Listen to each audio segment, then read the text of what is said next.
If you're over 70, there are three things you might be doing every single day that are quietly cutting years off your life. And the most dangerous part is they feel completely normal, they feel healthy, they feel fine.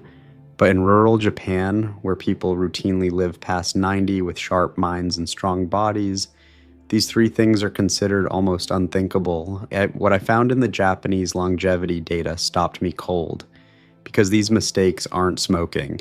They aren't eating junk food, they are quiet, invisible habits that most Western doctors never mention. And there's a very real chance you're making at least one of them before noon every single day. Japan has the highest concentration of centenarians on Earth. Scientists have studied the Okinawa region for decades, trying to understand why its elderly population stays mobile, mentally sharp, and socially connected well into their 90s. And what they kept finding wasn't just about diet or genetics. It was about three specific patterns that the people who died earliest all shared, three mistakes the long-lived consistently avoided. Stay with me, because mistake number 2 is the one that will genuinely surprise you.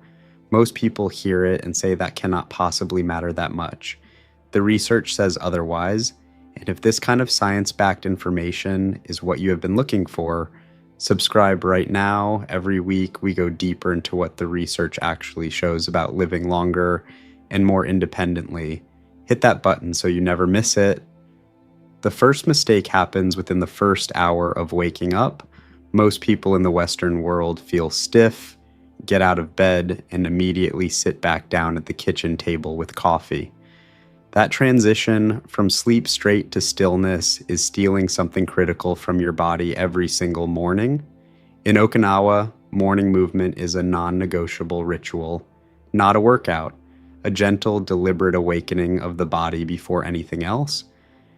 Researchers studying elderly Japanese populations found that those who performed just 8 to 12 minutes of slow, intentional movement after waking showed significantly better balance, lower cortisol levels, and stronger cardiovascular markers throughout the entire day compared to those who went straight from bed to a chair.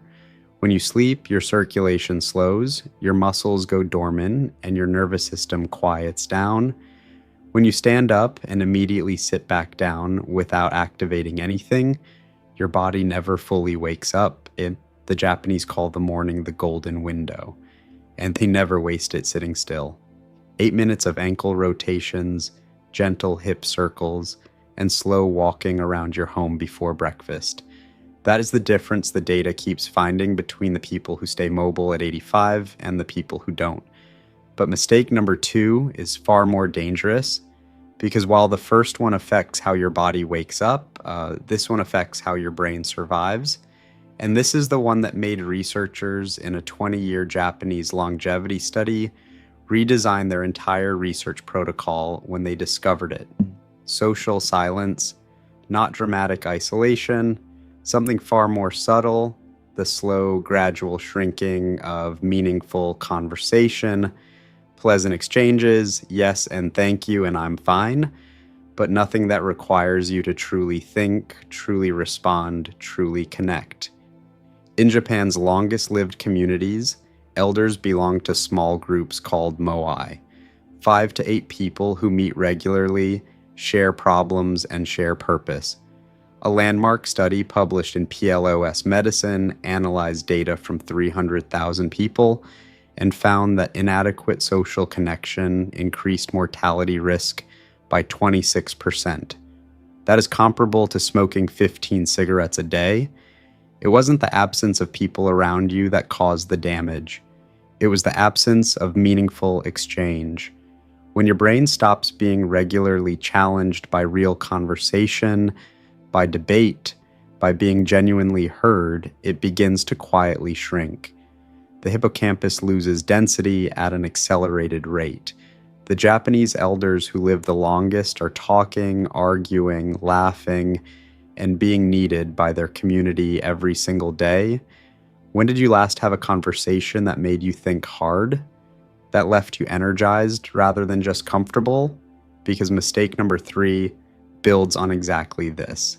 And the research describes it as the most modifiable risk factor for early death after 70, meaning it is the one you have the most power to change starting today.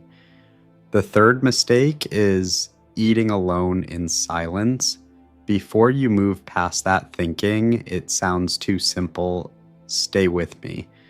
Because what Japanese researchers discovered about this specific behavior completely reframed how the scientific community understands nutrition in older adults. It is not just what you eat, it is the context in which you eat it